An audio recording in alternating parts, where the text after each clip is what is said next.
നമസ്കാരം. എല്ലാ പ്രിയ പ്രേക്ഷകർക്കും ഭാരത് ഹോസ്പിറ്റൽ ലൈഫ് ലൈൻ്റെ പുതിയൊരു എപ്പിസോഡിലേക്ക് സ്വാഗതം. ഇന്നത്തെ വിഷയം ഷോൾഡർ ആൻഡ് കീഹോൾ സർജറി. ഇതിനെക്കുറിച്ച് നമ്മളോട് സംസാരിക്കുന്നത് doctor Pratap Kumar, shoulder and upper limb surgeon, sunrise hospital, Kochi. നമുക്ക് ഡോക്ടറിനെ സ്വാഗതം ചെയ്യാം. ഡോക്ടർ, ലൈഫ് ലൈനിലേക്ക് സ്വാഗതം. നമസ്കാരം. നമുക്ക് തുടങ്ങാം. ശരി ഡോക്ടർ, സാധാരണ സർജറിയും കീഹോൾ സർജറിയും തമ്മിലുള്ള വ്യത്യാസം എന്താണ്? എൻ്റെ അഭിപ്രായത്തില് ഈ ആരോഗ്യരംഗത്തെ ഒരു ഏറ്റവും വലിയ ഒരു മാറ്റമായിട്ടാണ് ഈ കീഹോൾ സർജറി അഥവാ താക്കോൽ ദ്വാര ശസ്ത്രക്രിയ വിശേഷിപ്പിക്കേണ്ടത്. ഈ അടുത്ത കാലത്ത് വന്ന ഏറ്റവും നല്ല ഒരു മുന്നേറ്റം തന്നെയാണ്. അതിന്റെ കാരണം, പണ്ട് നമ്മള് ഒരു ഓപ്പറേഷൻ ചെയ്യണമെന്നുണ്ടെങ്കിൽ അത് നമ്മൾ സ്കിൻ മുറിക്കണം, ഫാറ്റ് മുറിക്കണം, അത് കൂടാതെ മസിലുകൾ മുറിക്കണം, ലിഗമെന്റ്സ് എന്ന് പറഞ്ഞ കേബിൾസ് എല്ലാം മുറിച്ചതിന് ശേഷമേ നമുക്ക് രോഗമുള്ള സ്ഥലത്തേക്ക് എത്തിച്ചേരാനൊക്കെ ഉള്ളായിരുന്നു. അപ്പോൾ ആവശ്യമില്ലാതെ നോർമലായിട്ടുള്ള കുറെ ഭാഗങ്ങൾ നമുക്ക് മുറിക്കേണ്ടിയിരുന്നു. ഇപ്പോഴേ കീഹോൾ സർജറിയുടെ ഏറ്റവും വലിയ അഡ്വാൻറ്റേജ് എന്ന് പറഞ്ഞാൽ നമുക്ക് ആവശ്യമുള്ള ഭാഗത്തോട്ട് നമുക്ക് നേരിട്ട് ചെല്ലാൻ ഒക്കുന്നു. ഒരു 4 മില്ലിമീറ്റർ വലിപ്പത്തിലുള്ള ചെറിയൊരു ദ്വാരം വഴി നമുക്ക് അവിടെ എത്തിച്ചേരാൻ ഒക്കുന്നു. മാത്രമല്ല, ഇതിന് നമുക്ക് ക്യാമറയുടെ സഹായത്തോടുകൂടി TV കണ്ട് വലുതാക്കി കാണാൻ ഒക്കുന്നു. അപ്പൊ ഒരു ചെറിയ പ്രോബ്ലം ഉണ്ടെങ്കിൽ പോലും നമുക്ക് അതിനെ വലുതാക്കി കാണാൻ ഒക്കും. എന്നിട്ട് എന്താണ് ചികിത്സയെന്ന് വെച്ചാൽ എല്ലാ ചികിത്സകളും നമുക്ക് കീഹോൾ വഴി തന്നെ ചെയ്യാനൊക്കും. അപ്പൊ അതിന്റെ ഒരു അഡ്വാൻറ്റേജ്, നമുക്ക് ചെറിയ പ്രശ്നങ്ങൾ പോലും മിസ് ചെയ്യത്തില്ല. രണ്ടാമതുള്ളത്, മുഴുവൻ മുറിക്കാത്തതുകൊണ്ട് നമുക്ക് വേദന കുറവായിരിക്കും. ഇൻഫെക്ഷൻ, അത് പഴുപ്പ്, അങ്ങനെയുള്ള ഇതൊക്കെ പ്രോബ്ലം ഉണ്ടാകാനുള്ള സാധ്യത വളരെ കുറവായിരിക്കും. പിന്നെ രോഗിക്ക് സുഖപ്പെടാനുള്ള സമയം, അത് പോസ്റ്റ് ഓപ്പറേറ്റീവ് ടൈം, അത് വളരെ കുറവായിരിക്കും. അപ്പോൾ പെട്ടെന്ന് തന്നെ രോഗിക്ക് വീട്ടിൽ പോകാനൊക്കും, ജോലിയിൽ പ്രവേശിക്കാനൊക്കും. അങ്ങനെ എല്ലാം ഒരു നല്ല അഡ്വാൻറ്റേജുകൾ തന്നെയാണ്. ഡോക്ടർ, ഈ കീഹോൾ സർജറി കഴിഞ്ഞിട്ട് എത്ര ദിവസത്തെ റെസ്റ്റ് ആണ് ചെയ്യേണ്ടത്? അത് എന്ത് കീഹോൾ സർജറി ചെയ്യുന്നു എന്നുള്ള ആശ്രയിച്ചിരിക്കും. കീഹോൾ സർജറി എന്ന് പറഞ്ഞാൽ, അത് താക്കോൽ ദ്വാര ശസ്ത്രക്രിയ എന്ന് പറഞ്ഞാൽ ഒരു പൊതുവായിട്ടുള്ള ഒരു പേരാണ്. ഇപ്പൊ നമുക്ക് ലാപ്രോസ്കോപ്പി ഉണ്ട്, വയറിൽ ചെയ്യുന്ന ലാപ്രോസ്കോപ്പിക് സർജറീസ് ഉണ്ട്, ജോയിന്റിൽ ചെയ്യുന്ന ആർത്തോസ്കോപ്പിക് സർജറീസ് ഉണ്ട്. അതൊക്കെയാണ് ഞങ്ങൾ ചെയ്യുന്ന ആർത്തോസ്കോപ്പിക് സർജറി എന്ന് പറഞ്ഞത്. അതാണ് സന്ധികളിലെ കീഹോൾ സർജറി. അപ്പോൾ ഇപ്പൊ സാധാരണഗതിയിൽ നമ്മൾ എന്തെങ്കിലും ടെൻഡനോ ലിഗമെന്റ്സോ വല്ല ഉറപ്പിക്കുകയാണെന്നുണ്ടെങ്കിൽ, കീഹോൾ സർജറി വഴി ഉറപ്പിക്കുകയാണെങ്കിൽ അത് ഹീൽ ചെയ്യാൻ കുറച്ച് സമയം എടുക്കും. ഒരു സാധാരണഗതിയിൽ 6 ആഴ്ചയാണ് എടുക്കുന്നത്. ഈ മുറിവ് കരിയാനുള്ള സമയം, അകത്തുള്ള മുറിവ് കരിയാനുള്ള സമയത്തിന് വ്യത്യാസം വരുന്നില്ല. അതേസമയം രോഗി, ഈ പറഞ്ഞ വ്യക്തിക്ക് തിരിച്ച് ഓഫീസിൽ പോകണമെന്നുണ്ടെങ്കിൽ ഒരു സപ്പോർട്ടോടുകൂടി പിറ്റേ ദിവസം അല്ലെങ്കിൽ 2 ദിവസം കഴിഞ്ഞ് തന്നെ പോകാനൊക്കും. പിന്നെ എന്തിനും അതിന്റേതായ ഒരു ഡിസഡ്വാൻറ്റേജ് ഉണ്ടല്ലോ ഡോക്ടർ, ഇതിൽ കാണുന്ന ഡിസഡ്വാൻറ്റേജ് എന്തൊക്കെയാണ്? അതില് ഏറ്റവും പ്രധാനമായിട്ടുള്ളത് 2 കാര്യങ്ങളാണ്. ഒന്ന്, ഇതിന്റെ ചെലവ് പലപ്പോഴും നമുക്ക് ഓപ്പൺ സർജറിയെ കാട്ടി കൂടുതലാണ്. അതിന്റെ കാരണം, അതിന് പ്രത്യേക തരത്തിലുള്ള ഇൻസ്ട്രുമെന്റ്സ് യൂസ് ചെയ്യണം. അതുകൊണ്ട് തന്നെയാണ് അതിന് കൂടുതൽ ചെലവ് വരുന്നത്. രണ്ടാമത്തെ കാരണം, ഇത് പഠിച്ചെടുക്കാനുള്ള സമയം, ലേണിംഗ് കർവ് എന്ന് പറയും. ഈ ഓപ്പറേഷൻ പഠിച്ചെടുക്കുക. അപ്പോൾ ഓപ്പൺ സർജറി ആണെന്നുണ്ടെങ്കിൽ നമുക്ക് വളരെ വേഗം പഠിച്ചെടുക്കാനൊക്കും, കാണിച്ചു കൊടുത്ത് പഠിപ്പിച്ചെടുക്കാനൊക്കും. പക്ഷെ കീഹോൾ സർജറി ആണെങ്കിൽ അത് കുറച്ച് സമയം എടുത്തേ അത് പഠിക്കാനൊക്കെ ഉള്ളൂ. കുറച്ച് പ്രാക്ടീസ് വേണം, കൂടുതൽ പ്രാക്ടീസ് വേണം. പ്രധാനമായും തോൾസന്ധിയിൽ ഉണ്ടാകാവുന്ന അസുഖങ്ങൾ എന്തൊക്കെയാണ്? തോൾസന്ധിയിൽ ഉണ്ടാകുന്ന അസുഖങ്ങൾ നമ്മൾ നോക്കിക്കാണുന്നത് പ്രായ ഭേദം വെച്ചാണ്. ഇപ്പൊ ചെറുപ്പക്കാരെന്ന് പറഞ്ഞാല് ഒരു 25 വയസ്സിന് താഴെയുള്ള ആൾക്കാർക്ക്, കുട്ടികളും ചെറുപ്പക്കാർക്കും, അവർക്ക് ഏറ്റവും കൂടുതലായിട്ട് കണ്ടുവരുന്നത് തോൾസന്ധി തെന്നുക അഥവാ ഡിസ്ലൊക്കേഷൻ എന്ന് പറഞ്ഞാൽ പലപ്പോഴും കണ്ടിട്ടുണ്ട്. പ്രത്യേകിച്ച് ഈ കാലഘട്ടത്തില് ഒരുപാട് ആൾക്കാര്, ചെറുപ്പക്കാര് സ്പോർട്സിലേക്ക് ഇറങ്ങിയിട്ടുണ്ട്. സാധാരണ സ്പോർട്സ് അല്ല, അഡ്വഞ്ചർ സ്പോർട്സ് വരെ ചെയ്യുന്നുണ്ട്. പിന്നെ ഓവർഹെഡ് സ്പോർട്സ് എന്ന് പറയും, ക്രിക്കറ്റ്, വോളിബോള്, കൈ ഉയർത്തി ചെയ്യേണ്ട, ബാഡ്മിന്റൺ, അങ്ങനെയൊക്കെയുള്ള കൈ ഉയർത്തി ചെയ്യേണ്ട സ്പോർട്സുകൾ. അതിലൊക്കെ തന്നെ തോൾസന്ധിയിൽ ഏറ്റവും കൂടുതൽ പ്രഷർ വരുന്ന ഒന്നാണ്. മറ്റൊന്നാണ് ഈ ത്രോ ഐറ്റംസ് എന്ന് പറയുന്നത്. അതായത് javelin throw, shot put, pole vault, ഇതെല്ലാം നമ്മൾ നോക്കിക്കഴിഞ്ഞാൽ അറിയാം തോൾസന്ധിയിലാണ് ഏറ്റവും കൂടുതൽ നമ്മൾ പ്രഷർ കൊടുക്കാൻ പോകുന്നത്. അപ്പൊ അങ്ങനെയുള്ള സ്പോർട്സിലും ഗെയിംസിലും ഒക്കെ തോൾസന്ധിക്ക് പ്രശ്നം ഉണ്ടാകാനുള്ള സാധ്യത വളരെ കൂടുതലാണ്. ഇപ്പൊ ചെറുപ്പക്കാരിലുണ്ടാകുന്ന ഡിസ്ലൊക്കേഷനാണ്. കുറച്ചുകൂടി ഒരു പ്രായമായ മധ്യവയസ്കരിൽ എന്താണെന്ന് നോക്കാം. മധ്യവയസ്കരിൽ ഏറ്റവും കൂടുതൽ കാണുന്നത് തോൾസന്ധി ഉരസൽ അഥവാ ഷോൾഡർ ഇംപിഞ്ച്മെന്റ് എന്ന് പറയും. അത് രണ്ട് ബോണുകൾ തമ്മിൽ ഒരയുന്നു. രണ്ടാമത്തെ പ്രോബ്ലം എന്ന് പറഞ്ഞാൽ എനിക്ക് തോന്നുന്നത് ഇപ്പം ഈയിടെയായിട്ട് വളരെ ചർച്ച ചെയ്തിട്ടുള്ള ഒന്നാണ് ഫ്രോസൺ ഷോൾഡർ എന്ന് പറഞ്ഞ തോൾസന്ധി ഉറയ്ക്കൽ എന്ന് പറഞ്ഞത്. പ്രത്യേകിച്ചും ഈ ഡയബറ്റീസ് നമ്മുടെ നാട്ടിൽ കൂടുതലായിട്ട് കണ്ടുവരുന്നതുകൊണ്ട് ഈ ഫ്രോസൺ ഷോൾഡറും കൂടുതലായിട്ട് കണ്ടുവരുന്നു. അതുകൊണ്ട് ഇപ്പോൾ പല ആൾക്കാരും ഇതിനെക്കുറിച്ച് ബോധവാന്മാരാണ്. ഇത് രണ്ട് കാര്യങ്ങളാണ് ചെറുപ്പക്കാരിൽ കൂടുതലായിട്ട് കണ്ടുവരുന്നത്. പ്രത്യേകിച്ച് മധ്യവയസ്കരായ സ്ത്രീകളിലാണ് ഇത് കൂടുതലായി കാണുന്നത് പുരുഷന്മാരെ അപേക്ഷിച്ച്. മൂന്നാമത്തെ കാറ്റഗറി എന്ന് പറഞ്ഞാൽ 50 വയസ്സിന് ശേഷമുള്ള ആൾക്കാർക്കാണ്. അവർക്ക് നമ്മുടെ തോൾസന്ധി പൊക്കുന്ന മസിലിന്റെ അറ്റമുണ്ട്, ടെൻഡൻ എന്ന് പറയും. മസിലിന്റെ അറ്റം കേബിൾ പോലെ ഇരിക്കുന്ന ഒരു ടെൻഡൻ, അതിന്റെ സഹായത്തോടു കൂടിയാണ് നമ്മൾ കൈ പൊക്കുന്നത്. അപ്പൊ അതിന് ക്ഷതം വരിക, അതിന് നീര് വയ്ക്കുക, അല്ലെങ്കിൽ അത് മുറിഞ്ഞു പോകുക. അതിന് പൊതുവായിട്ട് നമ്മൾ പറയുന്നത് റൊട്ടേറ്റഡ് കഫ് എന്ന് പറയുന്ന ടെൻഡൻ ഗ്രൂപ്പ്. അപ്പോൾ റൊട്ടേറ്റഡ് കഫ് ടയർ, ഷോർട്ട് ഫോമിൽ കഫ് ടയർ എന്ന് പറയും. അതാണ് മെയിനായിട്ട് വരുന്നത്. അപ്പൊ നമ്മൾ പലപ്പോഴും കണ്ടിട്ടുണ്ട് ചില ആൾക്കാർക്ക് കൈ പൊക്കാൻ വയ്യ, മറ്റേ കൈയുടെ സഹായത്തോടു കൂടി ആണ് പൊക്കുന്നത്. ഇതും ഒരു പരിധി വരെ സ്ത്രീകളിലാണ് കണ്ടുവരുന്നത് കൂടുതലായിട്ട്. പിന്നെ ഒരു 60-65 വയസ്സിന് ശേഷം നമുക്ക് അതിലേക്ക് വരാം. ഒരു കോൾ ഉണ്ട്. ഹലോ, ലൈഫ് ലൈനിലേക്ക് സ്വാഗതം. ആരാണ്? ഞാൻ തൃശ്ശൂരിൽ നിന്നാണ്. ഡോക്ടറിനോട് സംസാരിച്ചോളൂ. ഞാൻ തൃശ്ശൂർ. എന്റെ പേര് ടിവിയുടെ വോളിയം ഒന്ന് മ്യൂട്ട് ചെയ്യണേ. ഞാൻ തൃശ്ശൂരിൽ നിന്നാണ് വിളിക്കുന്നത്. ഓക്കെ കേൾക്കുന്നുണ്ട്. ഡോക്ടറിനോട് സംസാരിച്ചോളൂ. ഡോക്ടർ, എന്റെ റൈറ്റ് ഷോൾഡറിനെ കിടക്കുമ്പോ കമഴ്ന്ന് കിടക്കുമ്പോഴൊക്കെ നല്ല വേദനയുണ്ട്. എത്ര വയസ്സുണ്ട്? എനിക്ക് 52. എന്ത് ചെയ്യുന്നു? എന്ത് തരത്തിലുള്ള ജോലിയാ ചെയ്യുന്നത്? ഞാൻ കൂടുതൽ സ്വന്തം ബിസിനസ്സാണ്. 2 വീലർ ഓടിക്കുന്ന ആളാണ് കുറച്ച് കൂടുതല്. അതെ, നമുക്ക് മറ്റ് വിശദാംശങ്ങളിലേക്ക് പോകുന്നതിന് മുമ്പ് തന്നെ എനിക്ക് പറയാൻ നോക്കും, ഇത് ഈ ടിപ്പിക്കൽ ഷോൾഡർ ഇംപിഞ്ച്മെന്റ് എന്ന് പറഞ്ഞ പ്രോബ്ലം ആണ്. അത് തോൾസന്ധി വരിക. അത് ഈ ഒരു ഏജ് ഗ്രൂപ്പിലാണ് കാണുന്നത്. ഒരു 30 to 55-60 ആ ഏജ് ഗ്രൂപ്പിലാണ് അത് കാണുന്നത്. എന്തുകൊണ്ടുണ്ടാകുന്നു എന്ന് ചോദിച്ചാൽ കുറച്ച് ബുദ്ധിമുട്ടാണ് അത് പറയാൻ. എങ്കിൽ പോലും അത് നമ്മൾ പല പ്രാവശ്യം കൈ ഉയർത്തി തോൾസന്ധിയിലെ രണ്ട് ബോണുകൾക്കിടയിൽ ടെൻഡൻ എന്ന ഒരു ടെൻഡൻ, അതായത് നേരത്തെ ഞാൻ സൂചിപ്പിച്ചിരുന്ന മസിലിന്റെ അറ്റം, അത് അവിടെ കുരുങ്ങിയിട്ട് നീര് വയ്ക്കുന്നതാണ്. അതിനൊരു ഉത്തമ ഉദാഹരണം ഞാൻ പറഞ്ഞു കഴിഞ്ഞാൽ, ഇപ്പൊ നമ്മുടെ വീട്ടമ്മമാരൊക്കെ ആഹാരം പാചകം ചെയ്യുമ്പോൾ കിച്ചണൊക്കെ എന്ന് പറഞ്ഞാൽ ഇപ്പോൾ പുതിയ കിച്ചണുകളൊക്കെ ഉണ്ടല്ലോ, മോഡുലർ കിച്ചൺസ് ഒക്കെയാണ്. അപ്പോൾ അവിടെ എല്ലാ സാധനങ്ങളും മുകളിലത്തെ തട്ടിലായിരിക്കും വെക്കുന്നത്. അപ്പോൾ ഒരു പ്രാവശ്യം അവർക്ക് എത്ര പ്രാവശ്യം അത് തട്ടിലേക്ക് കൈ ഉയർത്തേണ്ടി വരുന്നു. കൈ ഉയർത്തുക, താഴ്ത്തുക, അത് റിപ്പീറ്റഡ് ഇഞ്ചറിയാണ്. റിപ്പീറ്റേറ്റീവ് ഇഞ്ചറി എന്ന് പറയും. അതുകൊണ്ട് തന്നെ ഇത് കൂടുതലായിട്ട് കണ്ടുവരുന്നുണ്ട്. നീര് വയ്ക്കുന്നതാണ് സാധാരണഗതിയിൽ. ഇത് ഒരു 4 to 6 months ആണ് ഇതിന്റെ നാച്ചുറൽ ഹിസ്റ്ററി എന്ന് പറയും. അത് മാറാനുള്ള സാധ്യത ഒരു 4 മുതൽ 6 മാസം വരെയാണ്. അതിനുശേഷവും ഇത് നീണ്ടു നിൽക്കുകയാണെന്നുണ്ടെങ്കിൽ നമുക്ക് കൂടുതലായിട്ടുള്ള വൈദ്യസഹായം വേണം. ഇഞ്ചക്ഷൻസ് വേണ്ടിവരും, നീര് കുറയ്ക്കാനുള്ള മരുന്നുകൾ വേണ്ടിവരും. പിന്നെ ഇതിലെ ഒരു 10% ആൾക്കാർക്ക് കീഹോൾ സർജറിയുടെ ആവശ്യം വരും. വിളിച്ചതിൽ സന്തോഷം. എക്സസൈസ് കാര്യങ്ങൾ എന്തെങ്കിലും ചെയ്താൽ? അതെ, എക്സസൈസിന് ഒരു പരിധിവരെ നമുക്കിത് നിയന്ത്രിക്കാം. എക്സസൈസ് കൊണ്ട് ചെയ്യുന്നത് ആ മസിൽ, ഞാൻ പറഞ്ഞില്ല, ടെൻഡൻ അതിന്റെ അറ്റഭാഗമാണ് ഈ പ്രശ്നം ഉണ്ടാകുന്നത്. അതിലെ ടെൻഡൻ, അതിലെ മസിലിന് ശക്തി വെപ്പിക്കുക എന്നുള്ളത് തന്നെയാണ് എക്സസൈസ് കൊണ്ട് ഉദ്ദേശിക്കുന്നത്. അല്ലെങ്കിൽ ഈ തോൾസന്ധി ഉറയ്ക്കാനോ ഫ്രോസൺ ഷോൾഡറിലേക്ക് മാറാനുള്ള ഒരു സാധ്യതയുണ്ട്. നമ്മൾ എക്സസൈസിലേക്ക് കൂടുതൽ വരുന്നുണ്ട്. വിളിച്ചതിൽ വളരെ സന്തോഷം. ഡോക്ടർ, നമ്മൾ സംസാരിച്ചത് പ്രായമായവർക്കാണെന്നുണ്ടെങ്കിൽ കൂടുതലായിട്ട് കണ്ടുവരുന്നത് ഓസ്റ്റിയോ ആർത്രൈറ്റിസ് അഥവാ തേയ്മാനം കൊണ്ടുള്ള ആർത്രൈറ്റിസ്. നമുക്ക് ഇപ്പൊ സർവ്വസാധാരണമായി മുട്ടിൽ കാണാം, മുട്ട് വളയുക, മുട്ടിന് വേദന പ്രായമായവർക്ക്.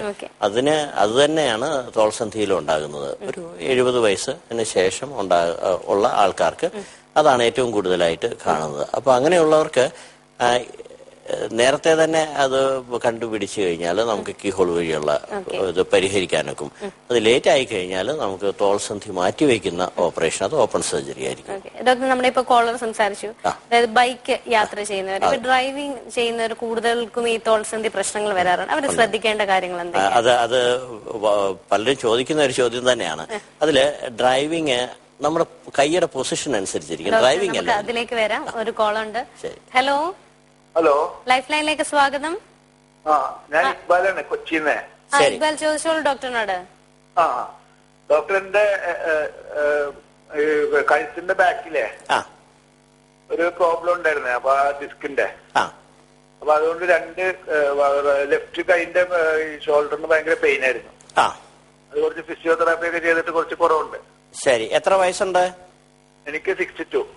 ശരി, ഞാൻ കൂടുതലായിട്ട് അതിന് പോകുന്നതിന് മുമ്പ് ഞാൻ പറയാം, ഇത് ഇന്ന് നമ്മൾ സംസാരിക്കുന്ന വിഷയമായിട്ട് വരുന്നതല്ല. പക്ഷേ പലപ്പോഴും നമ്മുടെ കഴുത്തിന്റെ വേദന, കഴുത്തിലെ ഞരമ്പുകളുടെ വേദന കൈയിലോട്ട് വരുന്നതായിട്ട് നമുക്ക് തോന്നും. അത് തോൾസന്ധിയിൽ വരാം, കൈമുട്ടിൽ വരാം, കൈയുടെ വിരലുകൾ വരെ വരാം. അതിനെ റേഡിയേറ്റിംഗ് പെയിൻ എന്ന് പറയും. അതായത് നമ്മുടെ തോൾസന്ധിയിലെ അല്ല, കഴുത്തിലെ ഞരമ്പുകൾ അമുങ്ങിയിട്ടുണ്ടാകുന്നതാണ്. അത് കുറച്ച് വ്യത്യാസമാണിത്. ഇന്ന് നമ്മൾ സംസാരിക്കുന്ന തോൾസന്ധിയുമായിട്ടുള്ള കാര്യങ്ങളാണ്. നമുക്ക് അതുമായിട്ട് മുന്നോട്ട് പോവാം. ഓക്കെ, വിളിച്ചതിൽ സന്തോഷം. ഡോക്ടർ, നമ്മൾ സംസാരിച്ചത് ഡ്രൈവിംഗ് അല്ല അതിലെ വില്ലൻ നമ്മുടെ കൈയുടെ പൊസിഷൻ എങ്ങനെ ഇരിക്കുന്നു എന്നുള്ളതാണ്. ഞാൻ നേരത്തെ പറഞ്ഞല്ലോ, തോൾസന്ധി ഉരസാനുള്ള സാധ്യത, അത് ഇംപീച്ച്മെന്റ് ഉണ്ടാകാൻ, അത് ഉണ്ടാകാനുള്ള സാധ്യത കൈ നമ്മൾ ഒരു 60 ഡിഗ്രിക്ക് മുകളിലേക്ക് പോകുമ്പോഴാണ്. അത് ഞാനിപ്പോ ജസ്റ്റ് ഒന്ന് കാണിച്ചു തരാം.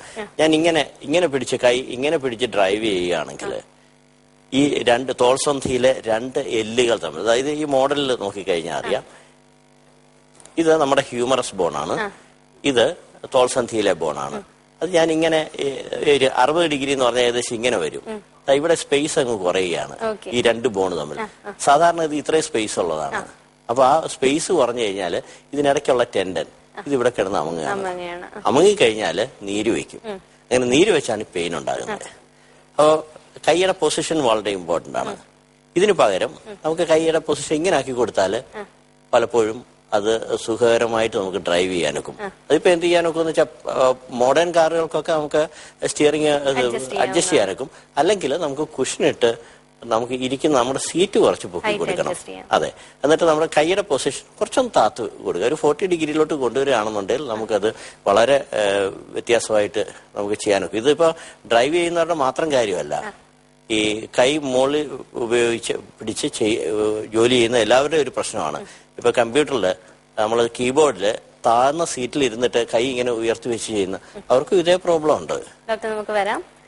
ഭാരത് ഹോസ്പിറ്റൽ ലൈഫ് ലൈനിൽ ഒരു ചെറിയ ഇടവേള.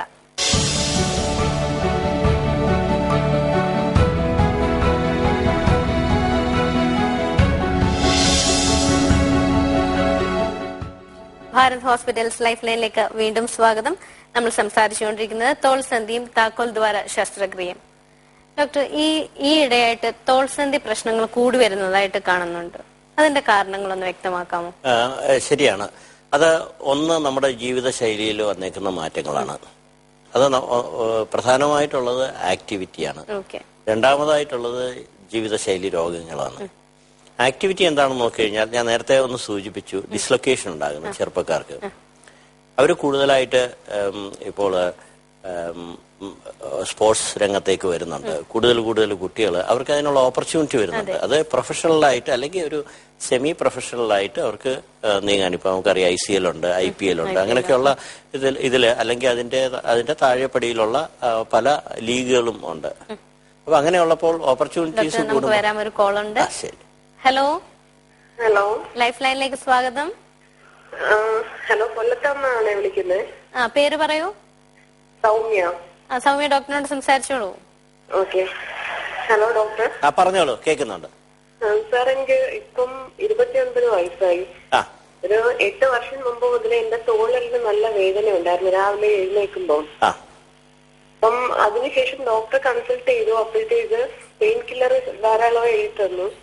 പക്ഷെ അപ്പം വേദന നല്ലതായിട്ടുണ്ടെങ്കിൽ മാത്രം കഴിച്ചാൽ മതി എന്നാ പറഞ്ഞത്. ശരി.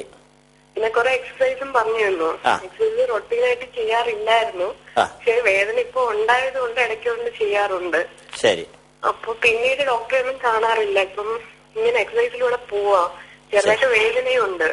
ഞാനിനി നമ്മൾ മെഡിസിൻസ് കഴിക്കണമെന്നുണ്ടോ അതോ ഇങ്ങനെ അങ്ങ് പോയാൽ മതിയോ? അത് ഒരു വളരെ ഡിഫിക്കൽട്ട് ആയിട്ടുള്ള ചോദ്യമാണ്. കാരണം 8 വർഷമായിട്ടുണ്ടെങ്കിൽ നമുക്ക് കൂടുതൽ ഇൻവെസ്റ്റിഗേറ്റ് ചെയ്യേണ്ടതാണ്. എന്റെ ഒരു അസസ്മെന്റ് പറഞ്ഞാല് വലിയൊരു പ്രോബ്ലം ഉണ്ടെന്ന് തോന്നുന്നില്ല. അല്ലെങ്കിൽ 8 വർഷമായിട്ട് നമ്മൾ കൂടുതൽ കാര്യങ്ങൾ ചെയ്ത് നോക്കിയേനെ. അങ്ങനെ കൂടുതൽ ബുദ്ധിമുട്ടില്ലെങ്കിൽ എക്സസൈസ് ഒക്കെ മതിയാകും. അതല്ല ബുദ്ധിമുട്ടായിട്ടുള്ളത് രാവിലെ എഴുന്നേക്കുന്ന സമയത്ത് ഈ തോളലിന്റെ സൈഡിൽ നല്ല പെയിൻ ആണ്. പിന്നെ അത് നോർമലായിട്ട് യൂഷ്വലി അത് വലിയ പ്രോബ്ലം ആയിട്ട് തോന്നുന്നില്ല. അതുകൊണ്ടാണ് പിന്നെ ശരി. ഇത് ഏർലി മോർണിംഗ് സ്റ്റിഫ്നെസ്, അങ്ങനെയുള്ള ജോയിന്റ്സിനൊക്കെയുള്ള പ്രശ്നങ്ങൾ, അതിനെക്കുറിച്ച് കുറച്ച് ടെസ്റ്റുകൾ ചെയ്യാനുണ്ട്. നമ്മളൊരു റുമറ്റോയിഡ് ആർത്രൈറ്റിസ്, അതുമായിട്ട് റിലേറ്റഡ് ആയിട്ടുള്ള കുറെ രോഗങ്ങളുണ്ട്. അതിന്റെ ടെസ്റ്റ് ചെയ്ത് അത് ശരിയായിട്ട് അതിന് കുഴപ്പമൊന്നും ഇല്ലെങ്കിൽ കൂടുതലായിട്ട് വറി ചെയ്യേണ്ട കാര്യമുണ്ടെന്ന് എനിക്ക് തോന്നുന്നില്ല. അപ്പൊ ഇതിന് വേണ്ടിട്ട്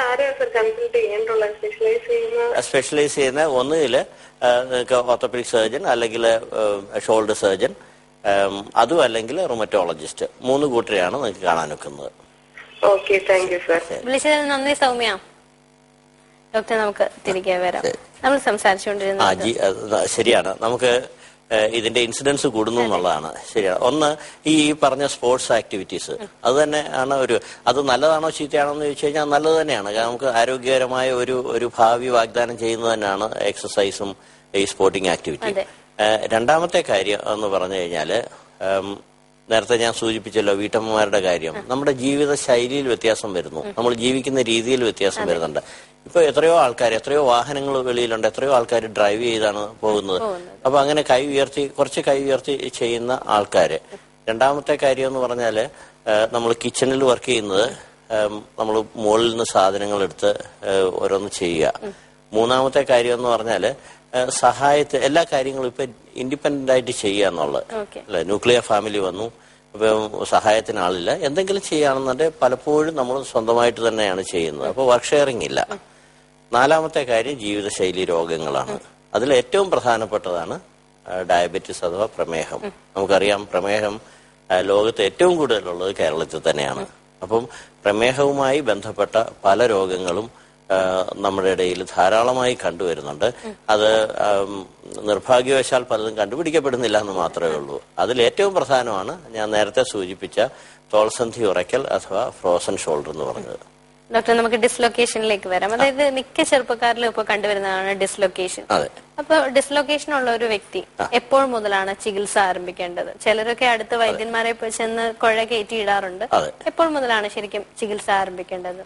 അത് നമ്മുടെ ഒരു സ്ഥിതിവിവരക്കണക്ക് നോക്കിക്കഴിഞ്ഞാല് ഡിസ്ലൊക്കേഷനുള്ള സാധ്യത ഒരു 30 വയസ്സിന് താഴെയാണ്. അതിനുശേഷവും ഉണ്ടാകാം, പക്ഷെ സാധാരണഗതിയിൽ അങ്ങനെയാണ്. അതില് 20 വയസ്സിന് മുമ്പ് ഒരാൾക്ക് ഡിസ്ലൊക്കേഷൻ ഉണ്ടായാൽ അവർക്ക് വീണ്ടും ഡിസ്ലൊക്കേഷൻ ഉണ്ടാകാനുള്ള സാധ്യത ഏകദേശം 95% കൂടുതലാണ്. മറ്റൊരു വിധത്തിൽ പറഞ്ഞാൽ 20 വയസ്സിന് മുമ്പ് ഷോൾഡർ ഡിസ്ലൊക്കേഷൻ ഉണ്ടായി കഴിഞ്ഞാൽ അവർക്ക് വീണ്ടും ഉണ്ടാകാനുള്ള സാധ്യതയുണ്ട്. പ്രായം കൂടുന്നതിനനുസരിച്ച് അതിന്റെ സാധ്യത കുറഞ്ഞുകൊണ്ടിരിക്കും. നമ്മുടെ ഒരു സാധാരണ ഞങ്ങൾ ഫോളോ ചെയ്യുന്ന ഒരു പ്രോട്ടോകോൾ എന്ന് പറഞ്ഞാൽ, ആദ്യത്തെ ഡിസ്ലൊക്കേഷന് സാധാരണ ഒന്നും ചെയ്യാറില്ല.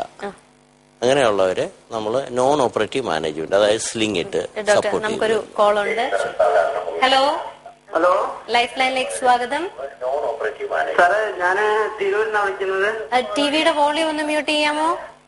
ശരി.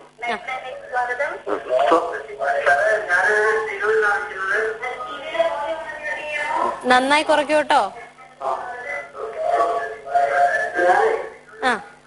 പറഞ്ഞോളൂ. സാറേ, എനിക്ക് തോളിന്റെ നടു നട്ടല് ഇതിനൊക്കെ കാലത്ത് എണീക്കുമ്പോ ഭയങ്കര ടൈറ്റും വേദനയാണ്. എത്ര വയസ്സുണ്ട്? എനിക്കൊരു 52 വയസ്സുണ്ട്. അത് തോൾസന്ധിക്കാണോ നട്ടലിനാണോ കൂടുതലായിട്ട് ബുദ്ധിമുട്ട്? തോൾസന്ധിക്കാ കൂടുതൽ. ഓക്കെ. വേറെ എന്തെങ്കിലും അസുഖമുള്ള ആളാണോ? ഞാനൊരു ആക്സിഡന്റ് കഴിഞ്ഞിട്ട് കാൽമുട്ട് ഒന്ന് ഓപ്പറേഷൻ ചെയ്തിട്ട് മുട്ടിന്റെ ചിരട്ട പൊട്ടിയിട്ടുണ്ടായിരുന്നു. ശരി. അന്ന് എന്തെങ്കിലും ഇഞ്ചുറി തോൾ സന്ധിക്ക് പറ്റിയിട്ടുണ്ടോ? അന്നൊന്നും പറ്റിയിട്ടില്ല എന്നാ പറഞ്ഞത്. ശരി. ഇത് നമുക്ക് കറക്റ്റായിട്ട് പറയാനൊക്കുന്നില്ല. എങ്കിൽ പോലും 52 വയസ്സുള്ളപ്പോൾ നമുക്ക് ടെൻഡന് എന്തെങ്കിലും ക്ഷതം പറ്റി കാണാനുള്ള സാധ്യതയുണ്ട്. അത് മുറിഞ്ഞു പോയതായിട്ട് തോന്നുന്നില്ല, നീര് വെച്ചതായിരിക്കണം. അതുകൊണ്ടാണ് കുറച്ച് കഴിയുമ്പോൾ പുള്ളിക്ക് രാവിലെ എഴുന്നേൽക്കുമ്പോഴാണ് കൂടുതലായിട്ട് ബുദ്ധിമുട്ട്. അത് കഴിയുമ്പോഴത്തേക്ക് കുറച്ച് ഈസി ആയിട്ട് വരുന്നുണ്ട്.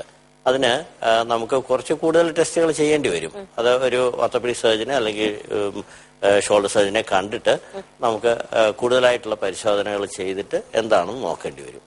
നമുക്കൊരു ബ്രേക്ക് എടുക്കാൻ സമയമായി ഡോക്ടർ. ഭാരത് ഹോസ്പിറ്റൽ ലൈഫ് ലൈനിൽ ഒരു ചെറിയ ഇടവേള.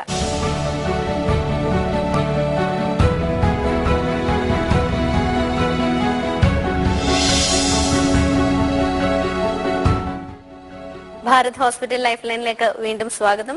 നമ്മൾ സംസാരിച്ചുകൊണ്ടിരുന്ന ചെറുപ്പക്കാരിലെ ഡിസ്ലൊക്കേഷൻ, നമുക്ക് സംസാരിക്കാം ഷോൾഡർ ഡിസ്ലൊക്കേഷനെ കുറിച്ച്. ഞാൻ നേരത്തെ പറഞ്ഞല്ലോ 20 വയസ്സിന് ശേഷം മുമ്പാണെങ്കിൽ ഇതുണ്ടാകാനുള്ള സാധ്യത കൂടുതലാണ്. നമ്മൾ സാധാരണഗതിയിൽ ചെയ്യുന്നത് 2 പ്രാവശ്യം ഡിസ്ലൊക്കേഷൻ, 2 അതിൽ കൂടുതലോ പ്രാവശ്യം ഇതുപോലെ തോൾസന്ധി ഡിസ്ലൊക്കേറ്റ് ചെയ്യുകയാണെങ്കിൽ അവർക്കാണ് സർജറി ചെയ്യുന്നത്. ആവശ്യമായി വരുന്നത്. പലപ്പോഴും ആൾക്കാർക്ക് ഒരു തെറ്റിദ്ധാരണയുണ്ട്, ഈ ഓപ്പറേഷൻ കഴിഞ്ഞാൽ പിന്നെ വീണ്ടും പഴയ രീതിയിലേക്ക് പോകാനൊക്കില്ല, പ്രത്യേകിച്ച് സ്പോർട്ടിംഗ് ആക്ടിവിറ്റിയിലേക്ക്. ഇപ്പൊ ക്രിക്കറ്റ് കളിക്കുന്നവർ കാണും, ബാഡ്മിന്റൺ കളിക്കുന്നവർ കാണും.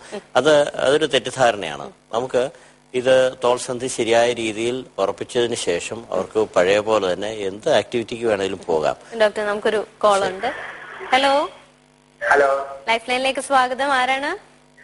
ഞാന് ആലങ്കടന്ന് വിളിക്കുന്നത്. പേര് പറയൂ. എന്റെ പേര് രാജൻ. രാജൻ, ഡോക്ടർ സംസാരിച്ചോളൂ. എനിക്ക് ഡോക്ടറാണോ? പറഞ്ഞോളൂ. ഡോക്ടർ, എനിക്ക് 46 വയസ്സുള്ള ആളാണ്. എനിക്ക് കാലിന്റെ മുട്ടിന് താഴെ എനിക്ക് മസിൽസ് ഉണ്ടല്ലോ, അവിടെ ഭയങ്കരമായിട്ട് വേദന നിൽക്കുമ്പോ ഈ കട്ടഴിപ്പ് പോലെ. ശരി, ഓക്കെ. അത് അദ്ദേഹത്തിന് നമ്മൾ ഇന്ന് സംസാരിക്കുന്ന ഇതുമായിട്ടുള്ളതല്ല, ഇത് മസിൽ പെയിൻ ആണ്. അത് എന്താണെന്നുള്ളത് നമുക്ക് കൂടുതലായിട്ട് നോക്കേണ്ടി വരും. അത് നമുക്ക് ഈ സബ്ജക്റ്റുമായിട്ട് വരുന്നതല്ല. രാജൻ വിളിച്ചതിൽ സന്തോഷം. ഡോക്ടർ, നമുക്ക് വീണ്ടും ഡിസ്ലൊക്കേഷൻ ആൾക്കാർ സർജറി കഴിഞ്ഞ് ചെയ്യേണ്ടതായിട്ടുള്ള എക്സസൈസ് കൂടി ഒന്ന് പറയാമോ? എക്സസൈസ് അതിനു മുമ്പ് എന്താണ് ഇത് ചെയ്യുന്നതെന്ന് പറയാം. ഇതിനകത്തില് ഒരു കാർട്ടിലേജ് അഥവാ ഒരു കവറിംഗ് ഉണ്ട് തോൾസന്ധിക്ക്. നമുക്കറിയാം തോൾസന്ധിയാണ് ശരീരത്തിലെ ഏറ്റവും കൂടുതൽ അനക്കമുള്ള സന്ധി. അപ്പൊ ആ തോൾസന്ധിയിലെ ആ കവറിങ്, കാർട്ടിലേജ് എന്ന് പറഞ്ഞ കവറിങ് ഇളകി വരുന്നതാണ്. അതിനെ തിരിച്ചു പിടിപ്പിച്ച് വെക്കുകയാണ് ഈ സർജറി കൊണ്ട് ഉദ്ദേശിക്കുന്നത്. ഇളകിപ്പോയതിനെ തിരിച്ചു വയ്ക്കുന്നു. അതിനെ ബോൺ ആങ്കർ എന്ന് പറഞ്ഞ പ്രത്യേക തരത്തിലുള്ള സ്റ്റിച്ച് ഉണ്ട്, അത് വെച്ച് തിരിച്ചു പിടിപ്പിച്ച് വയ്ക്കുകയാണ്. അപ്പൊ ഈ കാർട്ടിലേജ് തിരിച്ച് ബോണിലേക്ക് ഹീൽ ചെയ്യാനുള്ള സമയം ഏകദേശം 6 ആഴ്ചയാണ്. അപ്പൊ ആ 6 ആഴ്ചത്തേക്ക് നമ്മൾ വലിയ എക്സസൈസ് ഇല്ല, പക്ഷെ ഒരു കൺട്രോൾഡ് മൂവ്മെന്റ്സ്. മിക്കവാറും അത് സ്ലിങ്ങിലായിരിക്കും. സ്ലിങ്ങിൽ നിന്നെടുത്ത് നമ്മുടെ കൈമുട്ട് അനക്കുക, തോൾസന്ധി ഒരു പരിധി വരെ അനക്കുക. ഒരു ഏകദേശം 90 ഡിഗ്രി 120 ഡിഗ്രി വരെ നമുക്ക് മറ്റേ കൈയുടെ സഹായത്തോടുകൂടി അനക്കി എടുക്കാം. രണ്ടാമത്തെ ആറാഴ്ച, ആദ്യത്തെ ആറാഴ്ച പിന്നിട്ട് കഴിഞ്ഞാൽ പിന്നീട് നമുക്ക് മാക്സിമം പഴയ രീതിയിലോട്ടുള്ള അനക്കത്തിലോട്ട് പോവുകയാണ്. അത് കൂടാതെ ഈ മസിലിനൊക്കെ സ്ട്രെങ്ത് കൊടുക്കുന്ന എക്സസൈസ്, നേരത്തെ നമ്മളെ വിളിച്ച ഒരു കോളർ പറഞ്ഞിരുന്നാണ് എക്സസൈസ്, അതുപോലത്തെ പ്രത്യേക തരത്തിലുള്ള എക്സസൈസുകളുണ്ട്. അങ്ങനെ എക്സസൈസ് ചെയ്ത് തോൾസന്ധിക്ക് ചുറ്റുമുള്ള മസിലുകളെ പഴയ രീതിയിലേക്ക് കൊണ്ടെത്തിക്കുന്നു. അതിന് അടുത്ത ഒരു 6 ആഴ്ച വേണം. അപ്പോൾ നമ്മൾ മൊത്തമായിട്ട് നോക്കിക്കഴിഞ്ഞാൽ ഏകദേശം 3 മാസമാണ് ഈ സാധാരണ തോൾസന്ധിയിലെ ഓപ്പറേഷൻ കീഹോൾ സർജറിക്ക് ശേഷമുള്ള റീഹാബിലിറ്റേഷൻ പീരീഡ് എന്ന് പറയുന്നത്. അത് പലതരത്തിലുള്ള എക്സസൈസാണ്. ഏത് ഓപ്പറേഷനാണ് ചെയ്യുന്നതെന്ന് വെച്ചാൽ അതിനോട് അനുബന്ധിച്ചുള്ള ഇതാണ്. മിക്കവാറും എല്ലാം മസിലിന് സ്ട്രെങ്ത് കൊടുക്കാനുള്ളതാണ്. ഡോക്ടർ, അതായത് ഈ ജിമ്മിൽ പോകുന്ന വ്യക്തികൾക്ക് ഇപ്പൊ ഡിസ്ലൊക്കേഷന്റെ സർജറി കഴിഞ്ഞിട്ടാണെങ്കിൽ അവരെന്തൊക്കെയാണ് ശ്രദ്ധിക്കേണ്ടത്? അതെ, ജിമ്മിൽ സാധാരണ പോകുന്ന ആൾക്കാർക്ക് ഡിസ്ലൊക്കേഷൻ കൂടാതെ അവരുടെ ഈ ബൈസെപ്സ് എന്ന് പറഞ്ഞ ഉള്ള മസിലുകൾ എല്ലാവർക്കും അറിയാമല്ലോ. ബൈസെപ്സ് എന്ന് പറഞ്ഞ മസില് അതിന്റെ ഉത്ഭവ സ്ഥാനം എന്ന് പറഞ്ഞാൽ തോൾസന്ധിയിലാണ്. അപ്പൊ തോൾസന്ധിയിൽ നിന്ന് ഈ ബൈസെപ്സ് പിടിപ്പിച്ചിരിക്കുന്നത് വിട്ടുപോവുക, സ്ലാപ്പ് ലീഷൻ എന്ന് പറയും. അതാണ് അവർക്ക് കൂടുതലായിട്ട് കണ്ടുവരുന്നത്. അപ്പൊ അവർക്ക് ഇതുപോലെ തന്നെ കീഹോൾ വഴി അത് തിരിച്ച് പിടിപ്പിച്ച് വെക്കുക എന്നുള്ളതാണ്. തിരിച്ച് നമ്മൾ സക്സസ്ഫുൾ ആയിട്ട് തിരിച്ച് വെച്ച് കഴിഞ്ഞാൽ അവർക്ക് പഴയ പോലെ തന്നെ എല്ലാ കാര്യങ്ങളും ചെയ്യാനൊക്കെ. അതിന് കൺട്രോൾഡ് ആയിരിക്കും ആദ്യം. അതായത് നമ്മൾ ഒരു സ്റ്റേജ്ഡ് എക്സസൈസ് എന്ന് പറയും. കൂട്ടി നമ്മൾ ചെയ്യുന്നതിന്റെ അളവ് കൂട്ടി കൊണ്ടുവന്ന് പഴയ രീതിയിലാക്കി എടുക്കാം. ഡോക്ടർ, ഈ കഠിന ജോലികൾ ചെയ്യുന്നവര് ഡിസ്ലൊക്കേഷൻ വന്ന അവരെ ശ്രദ്ധിക്കേണ്ട കാര്യങ്ങൾ എന്തൊക്കെയാണ്? അല്ല, കഠിനമായ ജോലി ചെയ്യുന്നവർക്കും ഇതേ ഇഷ്യൂ തന്നെയാണ്. നമുക്ക് ഒരിക്കൽ അത് സക്സസ്ഫുൾ ആയിട്ട് ഓപ്പറേഷൻ ചെയ്തു കഴിഞ്ഞാൽ പഴയ രീതിയിലേക്ക് തന്നെ പോകാനൊക്കും. പലപ്പോഴും നമുക്ക് സംഭവിക്കുന്നതെന്ന് പറഞ്ഞാല് ചിലപ്പോഴെങ്കിലും ഒരു 20-50 വട്ടമൊക്കെ കഴിഞ്ഞിട്ട് 50 വട്ടം ഡിസ്ലൊക്കേറ്റ് ചെയ്തതിന് ശേഷം ആൾക്കാർ വരാറുണ്ട്. അങ്ങനെ വരുമ്പോൾ ഒരു പാകപ്പഴ പറ്റുന്നെന്ന് പറഞ്ഞാല് നമ്മുടെ ഈ തോൾസന്ധിക്ക് അകത്തെ ബോണ് തേഞ്ഞ് കുറെ ബോണങ്ങ് നഷ്ടമാകും. അപ്പൊ നമുക്ക് സാധാരണ ചെയ്യുന്ന ഓപ്പറേഷൻ ചെയ്ത ബുദ്ധിമുട്ടായിരിക്കും. അതിലും വലിയ രീതിയിലുള്ള ഓപ്പറേഷൻ ചെയ്യേണ്ടി വരും. അതിന് കോംപ്ലിക്കേഷൻ റേറ്റും കുറച്ച് കൂടുതലായിരിക്കും. അപ്പോൾ ഒരു റീസണബിൾ ടൈമില് ഓപ്പറേഷൻ ചെയ്യാന്നുള്ളതാണ് ഏറ്റവും അഭികാമ്യമായിട്ടുള്ളത്. ഡോക്ടർ, അതായത് ചെറിയ കുട്ടികളിൽ ഷോൾഡർ പെയിൻ കാണാറുണ്ട്, അവർക്ക് എന്തൊക്കെ ചെയ്യാം എന്ന് പറയും? ചെറിയ കുട്ടികൾക്ക് സാധാരണഗതിയിൽ ഈ ഡിസ്ലൊക്കേഷൻ അങ്ങനത്തെ സംഭവം ഒന്നും ഉണ്ടാകാറില്ല. ചെറിയ കുട്ടികൾക്ക് ഏറ്റവും കൂടുതൽ ഉണ്ടാകുന്നത് ഇഞ്ചുറി, അവർ വീഴ്ചയിലുണ്ടാകുന്നത്. ഇപ്പൊ ഫ്രാക്ചറുകൾ വരാം, മസിൽ നിഷേധം വരാം, ടെൻഡൻ നിഷേധം, അങ്ങനെയൊക്കെയുള്ള കാര്യങ്ങളാണ്. അത് അവരുടെ ആ പ്രായം കൊണ്ട് തന്നെ അവർക്ക് പെട്ടെന്ന് തന്നെ അത് ഹീൽ ചെയ്യുകയും ചെയ്യും. മറ്റ് ഉള്ള രീതിയിലുള്ള അസുഖങ്ങൾ എന്ന് പറഞ്ഞാൽ അത് പലപ്പോഴും ജന്മനാ ഉള്ള എന്തെങ്കിലും പ്രശ്നങ്ങളായിരിക്കും. അതിനെ നമുക്ക് കൂടുതലായിട്ട് ടെസ്റ്റ് ചെയ്തിട്ട് അതിനുള്ള പ്രതിവിധി തന്നെ എടുക്കേണ്ടി വരും. ഡോക്ടർ, നമ്മുടെ ഇന്നത്തെ സമയം ഇവിടെ അവസാനിക്കുകയാണ്. ഭാരത് ഹോസ്പിറ്റൽ ലൈഫ് ലൈനിന്റെ ഇന്നത്തെ എപ്പിസോഡ് ഇവിടെ അവസാനിക്കുന്നു. ഇനി തിങ്കളാഴ്ച പുതിയൊരു വിഷയമായി കാണാം. അതുവരേക്കും ടേക്ക് കെയർ.